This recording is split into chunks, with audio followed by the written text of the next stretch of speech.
Okay, guys, this is video number 2 on operant conditioning. Tonight, we're going to now continue on with looking at the difference between positive and negative reinforcement and the difference between reinforcement and punishment.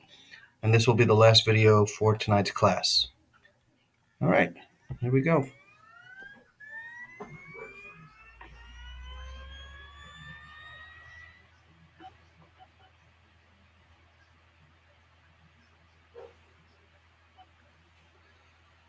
So, reinforcement can take two forms, called positive reinforcement and negative reinforcement.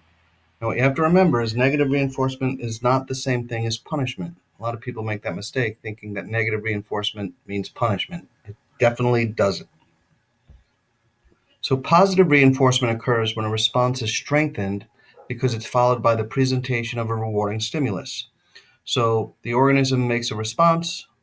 After the response is made, some kind of rewarding stimulus is presented, like food, which increases the tendency to make that response again. So when you want to teach a dog to sit, you give it something after it sits that it wants, like a treat. That is positive reinforcement.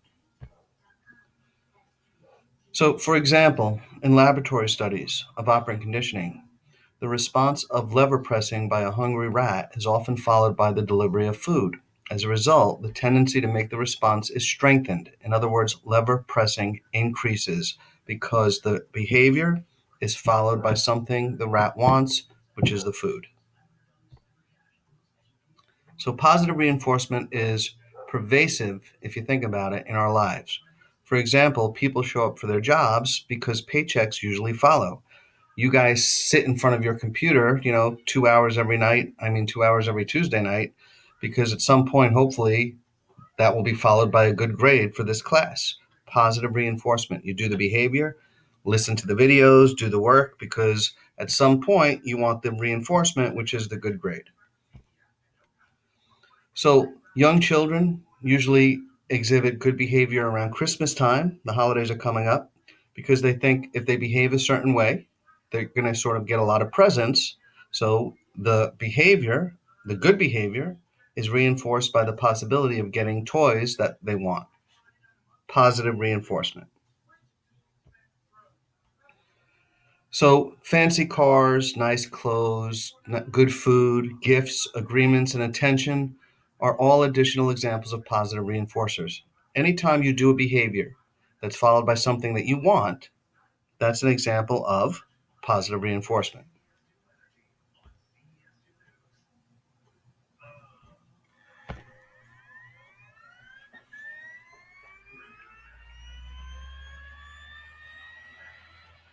Now, let's talk about negative reinforcement. So, in negative reinforcement, a response is again strengthened because it is followed by the removal of an aversive or unpleasant stimulus. So, if you think about it, you engage in a behavior, and that behavior leads to the removal of something you don't want, which increases the likelihood of you doing the behavior again. That's negative reinforcement. So, think of it like this: when you get into your car and your car makes an annoying sound until you buckle your seatbelt, then you buckle your seatbelt and the annoying sound goes away. That's an example of negative reinforcement because the buckling of the seatbelt is removing the annoying sound. Negative reinforcement. So the key here is not to let the word negative confuse you. Both negative reinforcement and positive reinforcement reinforce or strengthen a response tendency. In negative reinforcement, this strengthening takes place because the response leads to the removal, that's the key, the removal of an aversive stimulus rather than the arrival of a pleasant stimulus. So in negative reinforcement, you're taking something bad away to keep a behavior going. In positive reinforcement, you're adding something good to keep a behavior going. So in laboratory studies, negative reinforcement is usually accomplished as follows. While a rat is in a Skinner box, a moderate electric shock is delivered through the floor of the box.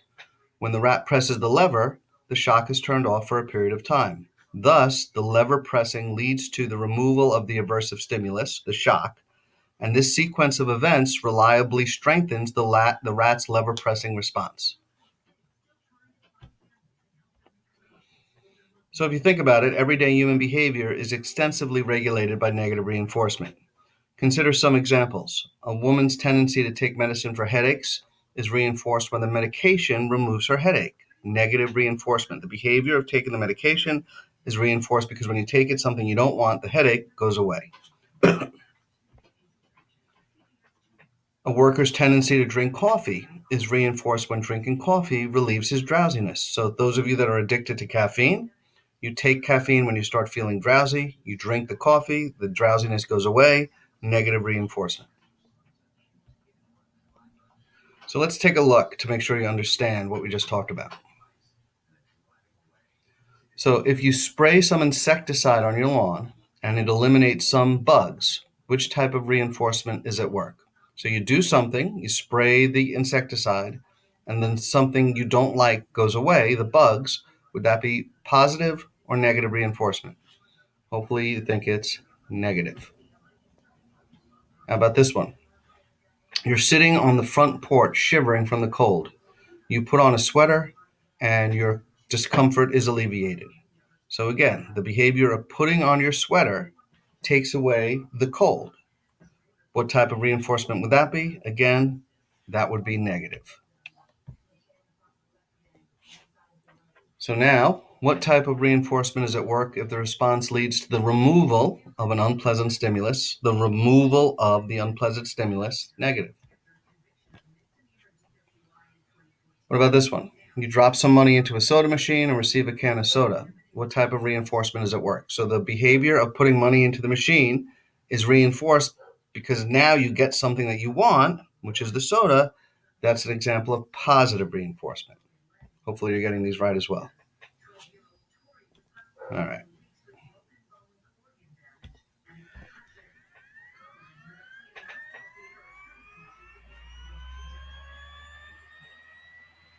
So now let's look at the difference between punishment and reinforcement. So reinforcement, whether it's positive or negative, strengthens a response. There are also consequences that can weaken a response. So when you want a behavior to stop, you don't use reinforcement, you use punishment. In operant conditioning, consequences that reduce the likelihood of a response being made is called punishment. Make sure you understand the difference. Negative reinforcement increases the likelihood of a response happening. Punishment decreases the likelihood of a response happening.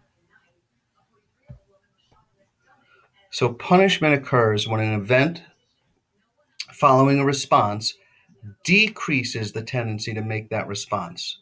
And punishment typically involves the presentation of an aversive or unpleasant stimulus. So if you remember as a kid, you did something your parents didn't like and they yelled at you, that's an example of punishment because you did a behavior that they didn't like and they want to stop it by yelling at you, giving you something you don't want, which hopefully decreases the likelihood you're going to do the behavior next time. So in a Skinner box, the administration of punishment is very simple. When a rat presses the lever, it receives a brief shock. This procedure usually leads to a rapid decline in the rat's lever pressing. So if they press the lever and they get a shock, they quickly learn not to press the lever. A young kid touches a hot stove, they get burned, they quickly learn not to touch the hot stove. Punishment. So if you think about it, another example, if some kid is doing graffiti and he gets arrested, hopefully the response of creating the graffiti has been punished and the response should be weakened. So the concept of punishment in operant conditioning is confusing to many students on two counts. First, they often confuse it, like I said before, with negative reinforcement because aversive stimulus play a role in both. However, the two concepts, this is the key, are entirely different. Punishment and negative reinforcement are not the same thing. Negative reinforcement involves the removal of an aversive stimulus, which then strengthens a response. Punishment, on the other hand, involves the presentation of an aversive stimulus, thereby weakening a response. So, punishment and negative reinforcement are opposite procedures that yield opposite effects on behavior. The second source of confusion is that students tend to view punishment in an overly narrow way. What do I mean by that? They sometimes equate it with disciplinary procedures used by parents or teachers or other authority figures. In the operant model, the concept of punishment goes far beyond things like parents spanking a child or teachers handing out detention. It could be anything that an organism doesn't want, which then slowly stops a behavior from happening or quickly. For example, if you wear some kind of new outfit and your friends think you look stupid in it and they make fun of you, your behavior will probably sort of stop. In a sense, they punished your behavior of wearing that outfit.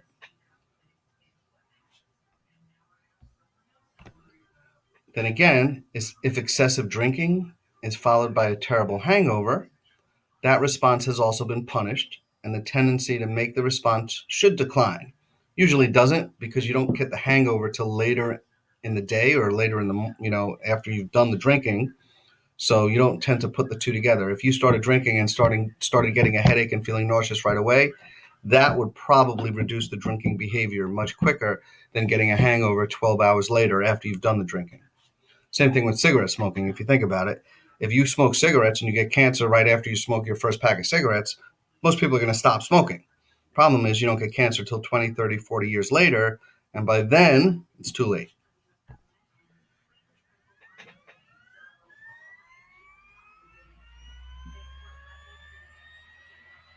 Okay, so that is the end of the second video on operant conditioning for the night.